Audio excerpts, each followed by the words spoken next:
Digital library ಹೆಸರಲ್ಲಿ ಸರ್ಕಾರದ ಖಜಾನೆಗೆ ಸುಮಾರು 12 ಲಕ್ಷ ವಂಚನೆ ಮಾಡಿರುವ ಪ್ರಕರಣ ನಂಜನಗೂಡು ತಾಲೂಕಿನ ದೇವರಸನಹಳ್ಳಿ ಗ್ರಾಮ ಪಂಚಾಯಿತಿಯಲ್ಲಿ ಬೆಳಕಿಗೆ ಬಂದಿದೆ.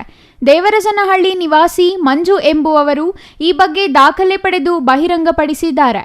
2021-22 ಹಾಗೂ 2022-23ನೇ ಸಾಲಿನ ಹಣಕಾಸು ಯೋಜನೆಯಲ್ಲಿ ಹಲವಾರು ಗ್ರಾಮ ಪಂಚಾಯಿತಿಗಳ ವ್ಯಾಪ್ತಿಯಲ್ಲಿ ಡಿಜಿಟಲ್ ಲೈಬ್ರರಿ ಸ್ಥಾಪಿಸಲು ಉದ್ದೇಶಿಸಿ ಸರ್ಕಾರ ಕೋಟ್ಯಾಂತರ ಹಣ ಬಿಡುಗಡೆ ಮಾಡಿದೆ.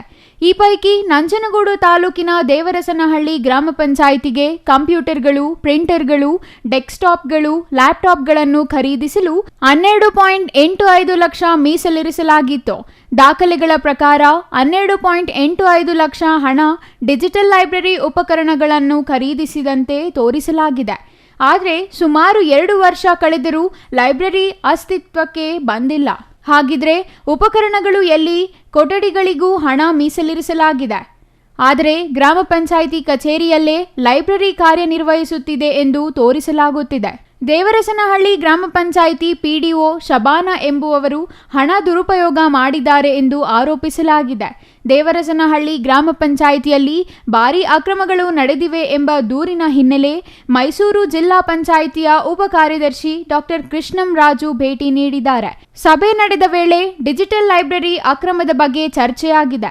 ಆದರೆ ಉಪಕರಣಗಳನ್ನು ಹಾಗೂ ಪರಿಕರಗಳನ್ನು ತೋರಿಸುವಲ್ಲಿ ಪಿಡಿಒ ಶಬಾನಾ ವಿಫಲರಾಗಿದ್ದಾರೆ. ಅಕ್ರಮದ ಬಗ್ಗೆ ಪರಿಶೀಲನೆ ನಡೆಸಿ ಸೂಕ್ತ ಕ್ರಮ ಕೈಗೊಳ್ಳಲಾಗುವುದಾಗಿ ಡಾಕ್ಟರ್ ಕೃಷ್ಣಂರಾಜು ಭರವಸೆ ನೀಡಿದ್ದಾರೆ. ಮಂಜು ಅಂತ ದೇವರಸನಹಳ್ಳಿ ಗ್ರಾಮ ಪಂಚಾಯತಿ ನಂಜನಗೂಡು ತಾಲೂಕು ದೇವರಸನಹಳ್ಳಿ ಗ್ರಾಮದವರು ಸರ್.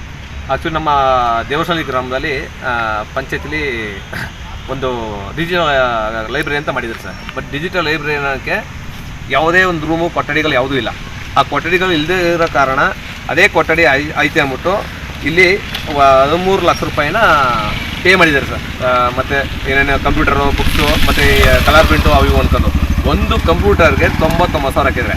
ಒಂದು ಜೆರಾಕ್ಸ್ ಪ್ರಿಂಟ್ರಿಗೆ 99,000 ಹಾಕಿದ್ದಾರೆ. ಒಂದು ಡಿಸ್ಕು ಮತ್ತು ಗಣಕಯಂತ್ರ ಕೂಡ ಅದಕ್ಕೂ 99,000 ಹಾಕಿದ್ದಾರೆ. ಪೀಠೋಪಕರಣ ಅಂತ ಹಾಕಿದ್ದಾರೆ. ಆ ಪೀಠೋಪಕರಣ ಎಲ್ಲಿದ್ದು ಅಂತ ಯಾರಿಗೂ ಗೊತ್ತಿಲ್ಲ.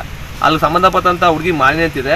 ಅವ್ಳು ಕೇಳಿದ್ರೆ ಸರ್ ನನಗೆ ಒಂದು ಕಂಪ್ಯೂಟರು ಮತ್ತು ಒಂದು ಟೇಬಲು, ಒಂದು ಪ್ರಿಂಟ್ರು, ಒಂದು ಕಂಪ್ಯೂಟರ್ ಬಿಟ್ರೆ ಲ್ಯಾಪ್ಟಾಪ್ ಬಿಟ್ಟರೆ ಸರ್ ನಂಗೆ ಯಾವುದೇ ರೀತಿ ಬುಕ್ಸ್ ಏನೂ ಕೊಡಿಲ್ಲ ಅಂತ ಹೇಳಿದ್ರೆ ಅದು ಸಂಬಂಧಪಟ್ಟಂಥ ವೀಡಿಯೋಸ್ ನೋಡ್ತಿದ್ದೆ ಸರ್. ಯಾವುದೇ ಕಾರಣಕ್ಕೂ ಸಹ ಇವತ್ತಿನವರೆಗೂ ಕೂಡ ಅದು ಕೊಠಡಿ ಇಲ್ಲದ ಕಾರಣ ಪಂಚಾಯತಿಲಿ ಉಪಯೋಗಿಸ್ತಿದ್ದಾರೆ. ಆ ಪಂಚಾಯತಿಲಿ ಇರೋದೇ 10-15 ಸೈಟ್ ಸರ್. ಯಾವುದೇ ಲೈಬ್ರರಿ ಕೂಡ ಇಲ್ಲ. ಆ ಲೈಬ್ರರಿಲಿ ಇದುವರೆಗೆ ಯಾವುದೇ ಒಬ್ಬರು ಕೂಡ ಬುಕ್ಸು ಅಥವಾ ಪೇಪರ್ ಯಾವುದು ಕೂಡ ಓದಿಲ್ಲ. ಮೆಟೀರಿಯಲ್ಸ್ ಖರೀದಿ ಮಾಡಿಲ್ಲ. ಖರೀದಿ ಮಾಡಿದ್ರೆ ಎಲ್ಲ 420 ಸರ್. 13 ಲಕ್ಷ ನೀರು ಕುಡಿದಿದ್ದಾರೆ. Kumar, CTV news, Nanjangud.